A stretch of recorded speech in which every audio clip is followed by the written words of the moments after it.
கோவை தானிஸ் அகமது கல்லூரி பட்டமளிப்பு விழா வால்மார்ட் இந்தியா நிர்வாகி பங்கேற்பு. கோவை அருகே கேஜி சாவடியில் உள்ள தனியார் தொழில்நுட்ப கல்லூரியின் 7வது ஆண்டு பட்டமளிப்பு விழா கல்லூரி கருத்தரங்க கூடத்தில் நடைபெற்றது. இந்த விழாவில் கல்லூரியின் இயக்குநர் அக்பர் பாஷா தலைமை தாங்கினார். கல்லூரியின் முதன்மை நிர்வாக அதிகாரி தமிஸ் அகமது முன்னிலை வகித்தார்.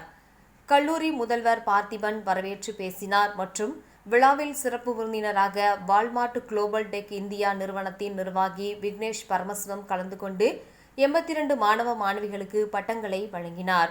மேலும் அவர் அண்ணா பல்கலைக்கழக தேர்வில் தங்க பதக்கம் வென்ற மாணவி சகாமா பீட்டிக்கு வால்மார்ட் குளோபல் டெக் இந்தியா நிறுவன நிர்வாகி விக்னேஷ் பரமசிவம் விருது வழங்கி கௌரவித்தார். மேலும் அண்ணா பல்கலைக்கழக தேர்வில் சாதனை படைத்த மாணவ மாணவிகளுக்கும் விருது மற்றும் பதக்கங்களை வழங்கி பேசினார்.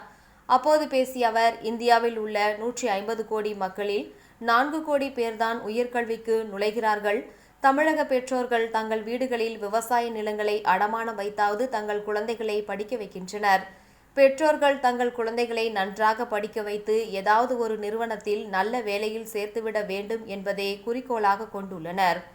ஆனால் மாணவர்கள் தங்களின் இலக்கை நிர்ணயம் செய்து அதை நோக்கி பயணத்தை தொடர வேண்டும். மற்றவர்களுடன் தங்களை ஒப்பிடுவதை முற்றிலும் தவிர்க்க வேண்டும். ஒவ்வொருவருக்கும் ஒரு தனி திறமை இருக்கும். அதன்படி அவர்கள் வாழ்க்கை அமையும். பெற்றோர்கள் தங்கள் விருப்பங்களை குழந்தைகள் மீது திணிக்கக்கூடாது. வேலையில் நல்ல வேலை, மோசமான வேலை என்றும் எதுவும் இல்லை. நீங்கள் எந்த வேலையில் இருந்தாலும் அதில் நம்பர் 1ஆக இருங்கள். கிடைக்கும் வாய்ப்பை சரியாக பயன்படுத்தி வாழ்க்கையில் முன்னேறுங்கள். இவ்வாறு அவர் பேசினார். விழாவில் துறைத் தலைவர்கள், பேராசிரியர்கள், மாணவர்கள், பெற்றோர்கள் என ஏராளமானோர் கலந்து கொண்டனர்.